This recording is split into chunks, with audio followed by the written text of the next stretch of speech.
Civilization is one of those things that's only existed for the last 10,000 years at the most. That's a very small sliver of human existence. We've been around as anatomically modern humans for about 300,000 years, is the latest estimate. And so 10,000 years is a fraction of that, about 3% of that.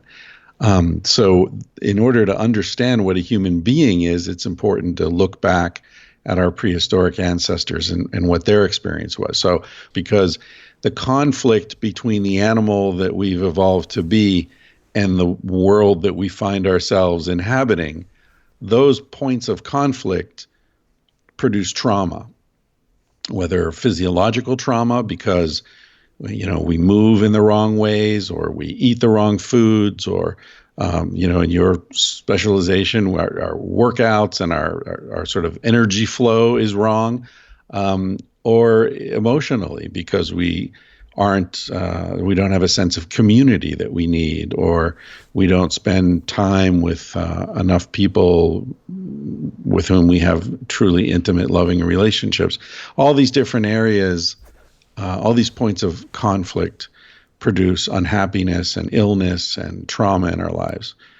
So I'm interested in that, whether it's sexuality or diet or sleep or how we raise children or how we die or whatever it is. And it's interesting because I think the themes that come up so often on this podcast and listening to your podcast as well are kind of, things that kind of take us back to a bit more of a primal state tend to suit us quite well, whether it's the way that we have our relationships or our communities, or the way that we kind of interact with each other.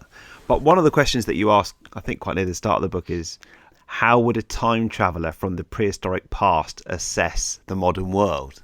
Well, the benefits are obvious to us because that's the world that we were raised in. So I think that it's an intellectual mistake that we tend to make to look at our world and the beneficial aspects of our world and ignore the costs of those benefits, or we just don't see them because we weren't there when the costs were paid, right?